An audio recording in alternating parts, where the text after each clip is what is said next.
Good morning students, BGM classes में आपका हार्दिक स्वागत है। आज हम पढ़ने जा रहे हैं सौर मंडल के बारे में। आपको पता है सौर मंडल जो सूर्य के चारों ओर ग्रह घूमते हैं उनके द्वारा जो परिवार बनता है उसको हम सौर मंडल कहते हैं। तारों का एक छोटा समूह, उस समूह को कहते हैं हम नक्षत्र मंडल।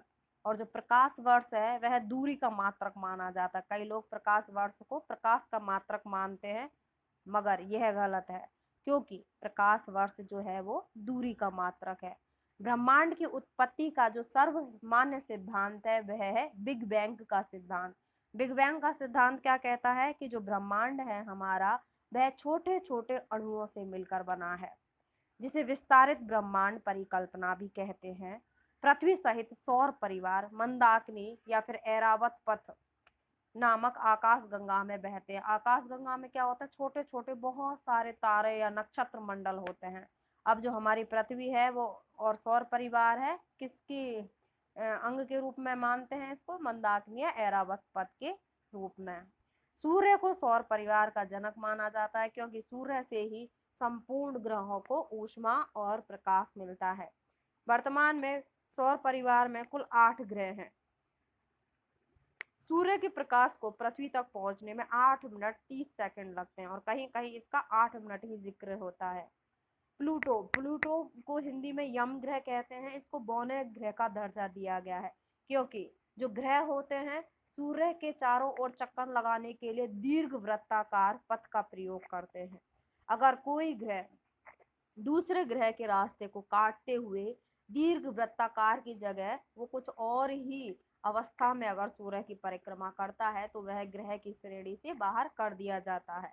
जिस तरीके से प्लूटो अर्थात यम को बौने ग्रह का दर्जा दे दिया गया, पहले इसको ग्रह की श्रेणी में माना जाता था, अब इसको बौने ग्रह का दर्जा दे दिया है, क्योंकि ग्रह जो होते हैं सूर्य की परिक्रमा करते वक्त दीर्घ वृत्ताकार घूमते हैं। सूर्य से दूरी के अनुसार पृथ्वी तीसरा और आकार के अनुसार पांचवा बड़ा ग्रह है। दूरी के अनुसार पहले सूर्य है, सूर्य के बाद में बुध है, फिर शुक्र है, फिर पृथ्वी है, और उसके बाद में आकार के अनुसार देखें तो पांचवा ग्रह है। पृथ्वी को जीवंत ग्रह, जल ग्रह या नीला ग्रह कहते हैं, क्योंकि यहाँ पर जीवन संभव है इसलिए जीवंत ग्रह। सबसे ज्यादा जल है क्योंकि जल 71% भाग पे है, इसके काफी बड़े परसेंट भाग पे जल है इसलिए इसको जल ग्रह। और नीला ग्रह क्योंकि अगर हम अंतरिक्ष से पृथ्वी को देखेंगे तो वो एक नीले आकार की दिखेगी, इसीलिए हम इसको नीला ग्रह कहते हैं।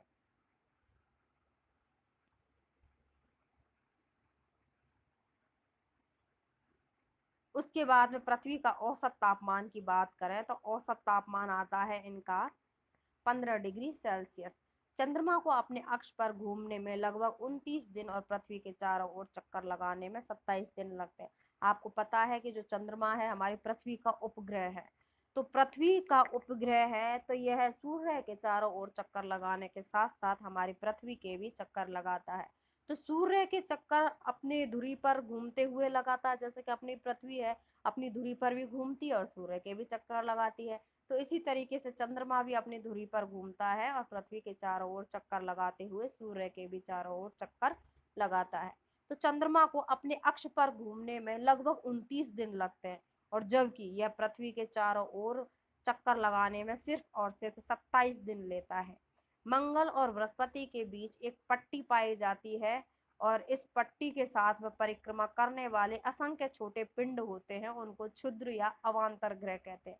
देखो, ग्रह हैं उनको हम दो भागों में बांट सकते हैं, एक तो अभ्यंतर ग्रह और दूसरा बाह्यंतर ग्रह। अभ्यंतर ग्रह में बुध, शुक्र, पृथ्वी और मंगल आ जाते हैं। उसके बाद में बृहस्पति, शनि, अरुण, वरुण ये बाह्यंतर ग्रह में आते हैं। अब जो मंगल और बृहस्पति के बीच में छोटे छोटे असंख्य पिंड होते हैं जो सूर्य के चक्कर लगाते हैं, तो इन छोटे छोटे असंख्य पिंडों को हम क्षुद्र ग्रह या फिर अवान्तर ग्रह कहते हैं, और इनकी पट्टी किसके बीच में पाई जाती है, मंगल और बृहस्पति के बीच में।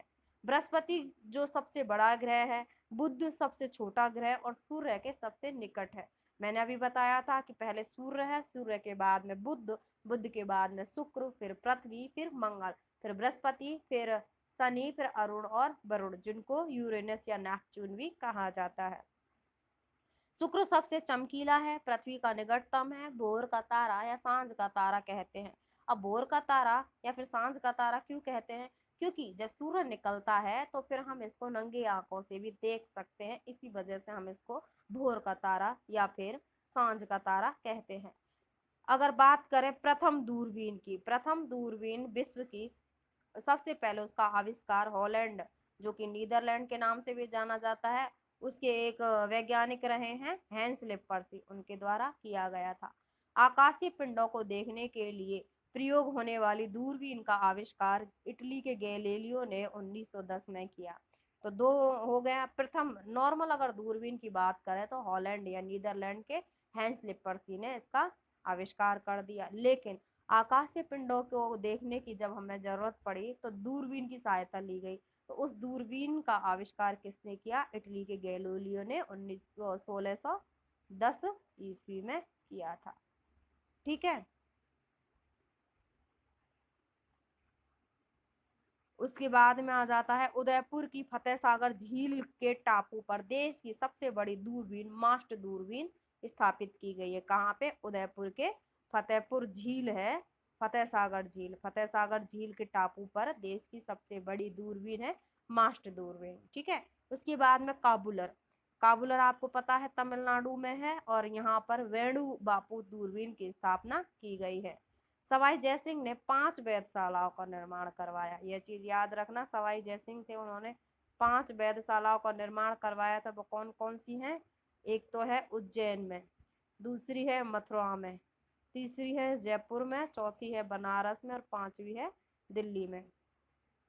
ठीक है। तो उज्जैन, मथुरा, जयपुर, दिल्ली और बनारस, इन्होंने 3 यंत्रों का भी आविष्कार किया। तो 3 यंत्र कौन से हैं? सम्राट यंत्र, जयप्रकाश यंत्र और राम यंत्र। पृथ्वी के गुरुत्वाकर्षण से अगर हमें बाहर निकलना है तो हमें 11.2 किलोमीटर पर सेकंड की गति की आवश्यकता पड़ेगी।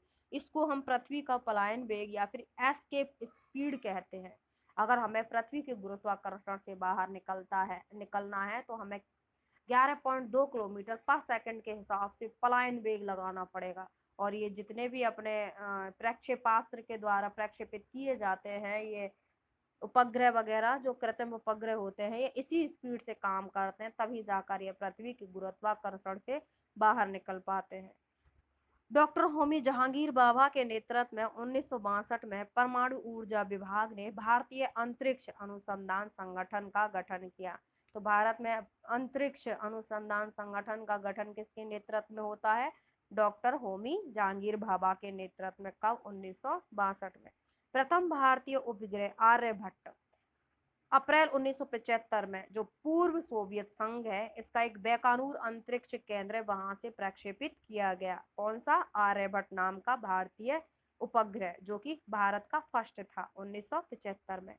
नवंबर 2013 में आंध्र प्रदेश के श्रीहरिकोटा में स्थित सतीश धवन अंतरिक्ष केंद्र से मंगलयान को प्रक्षेपित किया गया। प्रथम मंगलयान नवंबर 1913 में प्रक्षेपित किया गया।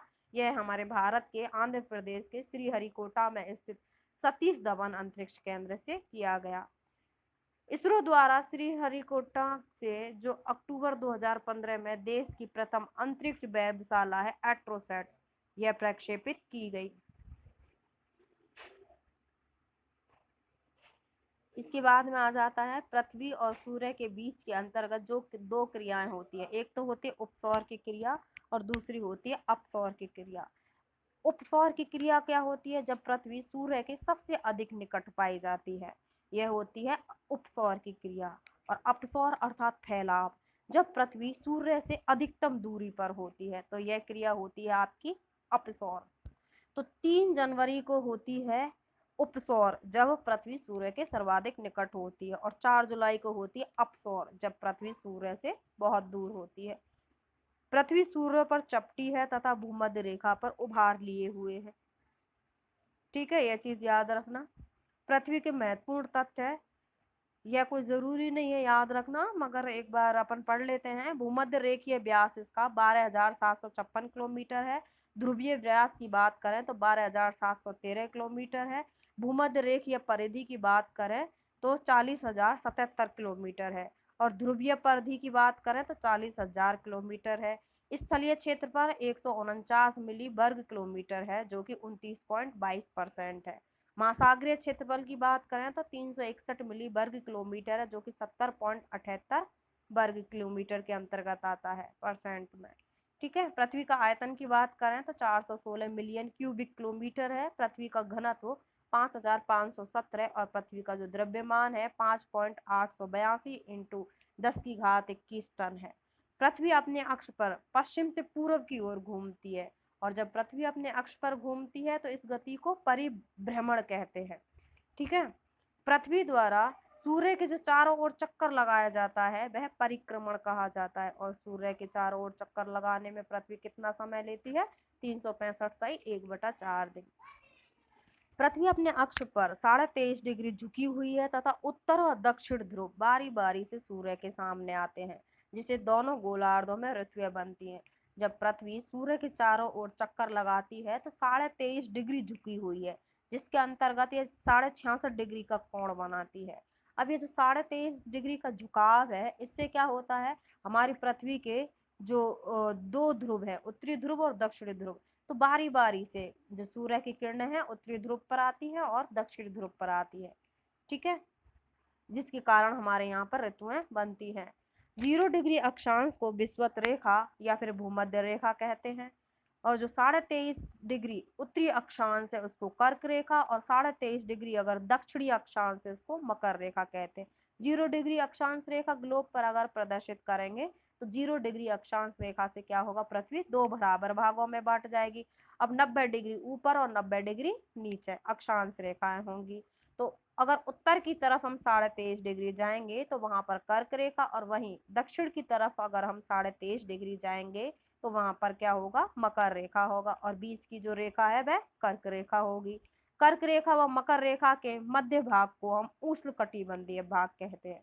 जो उत्तरी 23.5 डिग्री उत्तरी कर्क रेखा है और 23.5 डिग्री दक्षिणी मकर रेखा है, इन दोनों का जो बीच का भाग है वह उष्णकटिबंधीय कहलाता है, क्योंकि यहाँ पर सूर्य की किरणें साल भर में सबसे ज्यादा सीधी चमकती है। ठीक है। 0 डिग्री देशांतर को हम प्रधान मध्याह्न रेखा या फिर ग्रीनविच रेखा कहते हैं, और कुल अक्षांश 181 है और कुल देशांतर है आपके 360।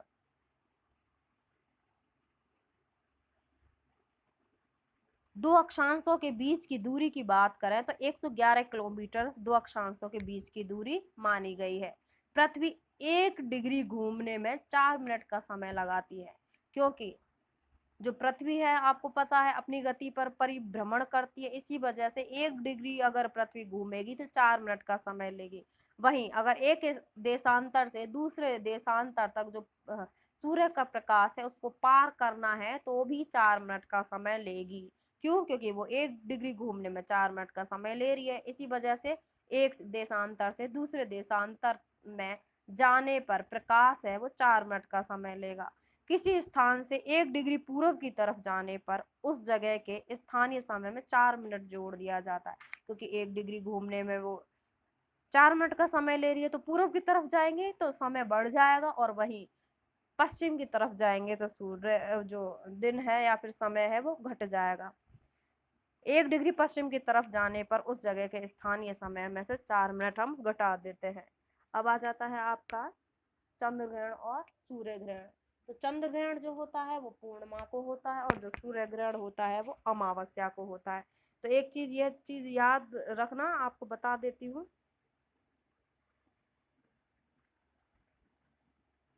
ये जो सूर्य ग्रहण और चंद्र ग्रहण है, जो चंद्र ग्रहण है यह अपने पूर्णिमा को आता है। ठीक है। तो सबसे पहले क्या होता है, ये जो सूर्य है, सूर्य तो अपने स्थान पर स्थिर है।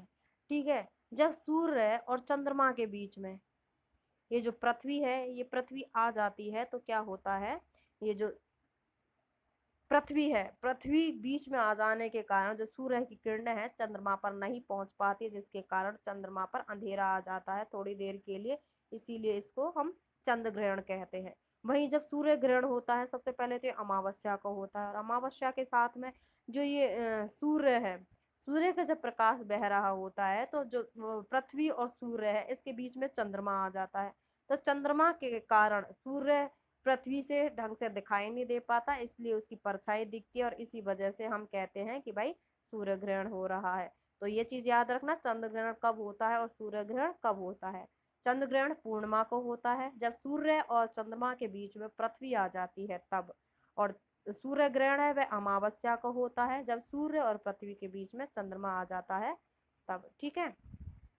उसके बाद में हम पढ़ते हैं भू संपत्तिक जो मानचित्र होते हैं उसको कैडेस्ट्रल मानचित्र कहते हैं। ठीक है।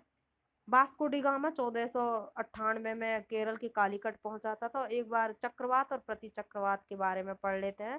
तो ये चक्रवात और प्रति चक्रवात क्या होते हैं, देखो पहले चक्रवात समझ लो, उसके बाद में आपको प्रति चक्रवात अपने आप ही समझ में आ जाएंगे। जो ये चक्रवात होते हैं ये हमारी पृथ्वी है, ये जो है हमारी पृथ्वी है। तो क्या होता है, पृथ्वी का जो केंद्र है यहाँ पर निम्न वायु दाब का केंद्र बन गया। गर्मी बहुत ज्यादा है, गर्मी बहुत ज्यादा हुई जिसके कारण वहां की जो वायु है, ये बीच के क्षेत्र की जो वायु है, वायु हल्की होकर ऊपर उठ गई। अब जब ऊपर उठ जाती है तो वायु का एक नियम होता है कि वह उच्च दाब से निम्न दाब की ओर बहती है। तो जब यहाँ पर तेज गर्मी पड़ी, तेज गर्मी के कारण वायु है, वायु ऊपर उठ के हल्की हो गई और हल्की हो गई तो ऊपर उठ गई, तो यह जो क्षेत्र है वह खाली हो गया। तो जो आसपास के एरिया की जो वायु है यहाँ से तो आसपास के एरिया की जो वायु है ये वायु क्या करेगी, इस खाली स्थान को भरने के लिए आएगी। अब जब ये खाली स्थान को भरने के लिए आएगी तो वो तेज गति से आएगी। ठीक है। तो तेज गति से आएगी तो क्या होगा, जो वायु है बाहर से केंद्र की ओर प्रभावित होती है, इसको हम कहते हैं चक्रवात। और ये उत्तरी दिशा में, ये अपनी उत्तरी दिशा है, ये वाली ये उत्तरी दिशा है। तो इस उत्तरी दिशा में क्या होता है, ये एंटी क्लॉकवाइज चलता है और ये दक्षिणी गोलार्ध में क्लॉकवाइज चलता है। जिस अपनी घड़ी होती है उसके एंटी क्लॉकवाइज चलता है उत्तरी गोलार्ध में और दक्षिणी गोलार्ध में क्लॉकवाइज चलता है। और इसी का उल्टा है प्रति चक्रवात। प्रति चक्रवात में क्या होता है, जो हवा है वह अंदर से बाहर की ओर बहती है और उत्तरी गोलार्ध में यह क्लॉकवाइज और दक्षिण गोलार्ध में यह एंटी क्लॉकवाइज चलता है। जब प्रति चक्रवात आते हैं तो आसमान बिल्कुल साफ होता है। ठीक है। यहाँ तक आपको समझ में आ गया होगा। आज के लिए इतना ही, और नेक्स्ट क्लास में हम विश्व के महाद्वीप पढ़ेंगे। ओके। अगर आपको हमारे द्वारा किया गया प्रयास पसंद आता है तो प्लीज़ वीडियो को लाइक करें, सब्सक्राइब करें एंड शेयर करें। अपने दोस्तों के बीच इसको ज़्यादा से ज़्यादा शेयर करें,